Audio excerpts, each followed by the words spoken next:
السلام عليكم ورحمة الله وبركاته. soo dhawaada asxaabta ku xiran barteeda Nufana Technology.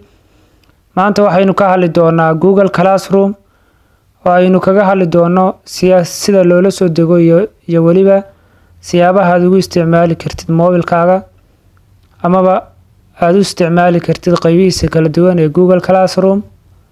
ugu horreyn soo dhawaada channelkan haddii aad ku cusub tahay fadlan noo subscribe garee asxaabtaadana la wadaag. وهرين markaynu doonayno inaynu Google Classroom la soo degno waxaynu searching gareyn doonaa Play Store-keena ka bacdi waxaynu ku qori doonaa Google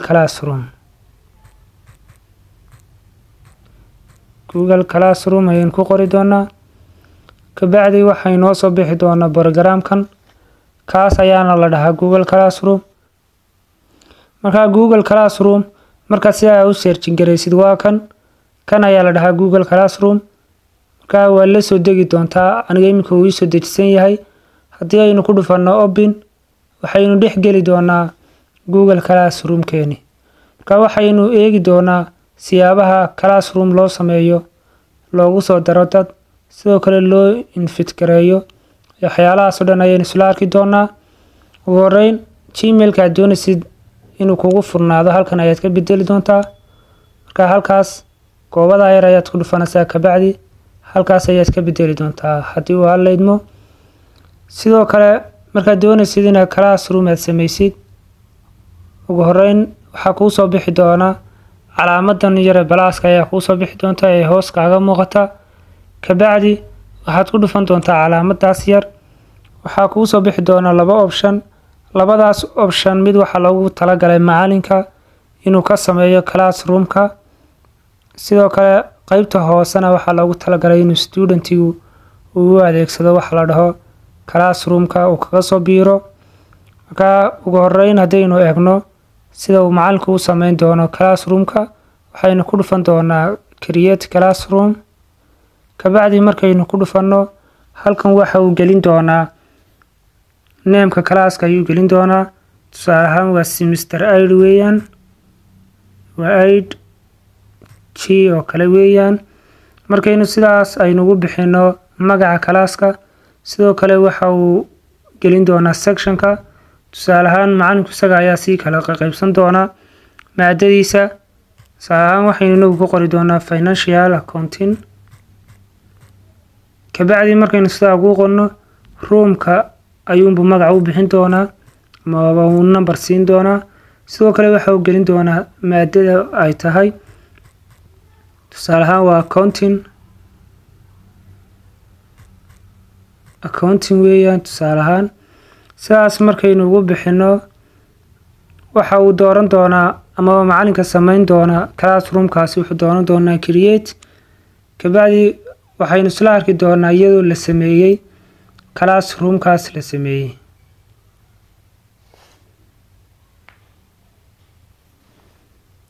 in yar baynu sugi doonaa insha Allah.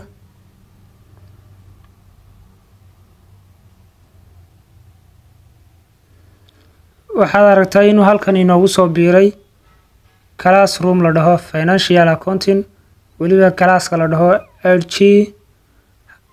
haddii aynu ku sii dhufano waxay noo soo bixi doonaa saddexdan qaybood. qaybtan koobaad waa stream weeyaan. stream-ku waa qaybta ay ka wada sheekaysan doonaan macalinka iyo ardaydiisu ay ka wada sheekaysan doonaan ayaa stream la dhahaa. sidoo kale class work-na waa halka uu ardaygu ka arki doono dhammaan waxyaalaha uu macalinku soo geliyo hadday presentation tahay hadday assignment tahay hadday wax kale tahayba halkan ayuu ka arki doonaa. class work la dhaho waa meesha ay shaqada ugu badan ay ka dhici doonto.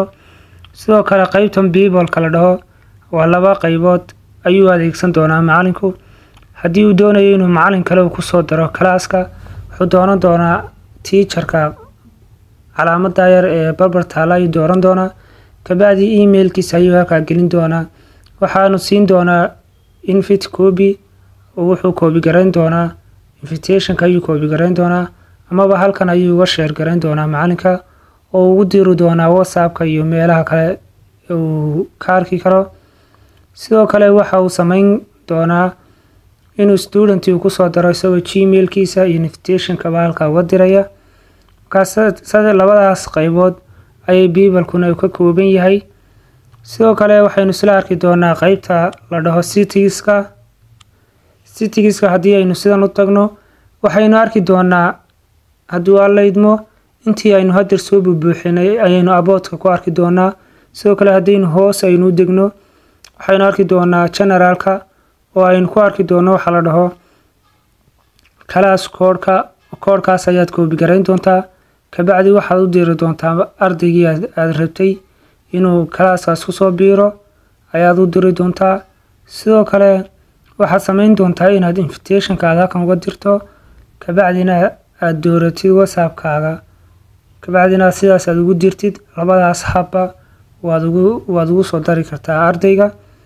haddii aynu hoos aynu usii degno stream settingska ayaynu arki doonaa.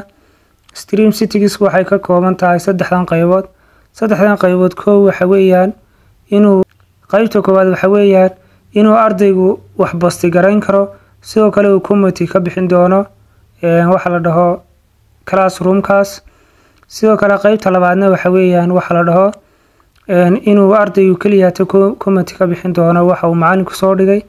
qaybta ugu dambeysana waxa weeyaan inuu macalinku wax soo basti garayn karo sidoo kale committee-na ka bixin karo. marka waa meesha aad ka maamuli doontid classroomkaagu sida uu noqon doono. tusaale ahaan haddii aad doonaysid inuu ardaygu committee kaliya u dhiibto waxaad dooran doontaa qaybtaas dhexe ayaad dooran doontaa. haddii aad doonaysid inuu macalinku uu labadaba u bixiyo oo aanu ardaygu iska aamusnaado oo aanu wax presentation aanu ka qayb qaadan waxaad samayn doontaa taas ugu hooseysa ayaad dooran doontaa.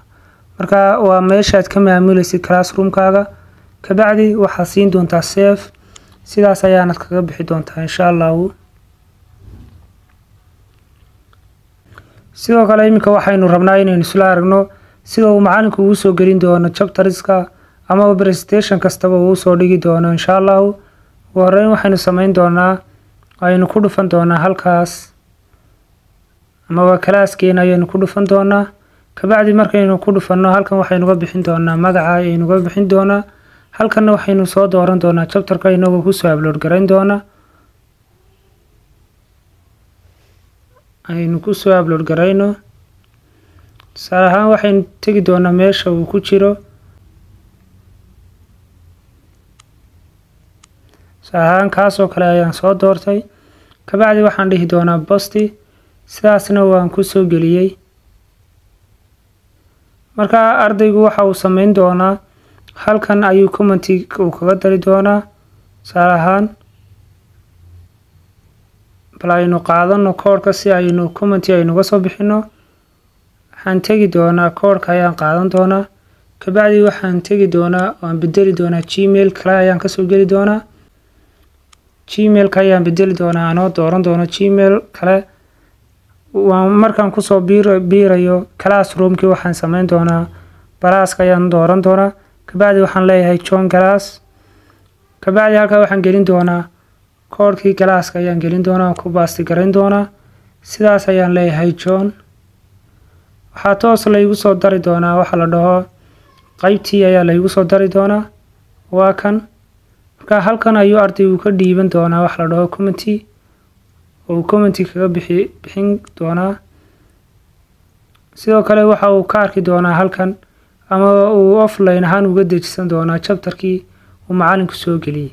marka waxaan filayaa inaynu isla fahanay waxa la dhaho Google Classroom ee siyaabaha uu shaqeeyo. intaasoo qaybood ayuu ka kooban yahay. asalaamu calaykum waraxmatullaahi wabarakaatu.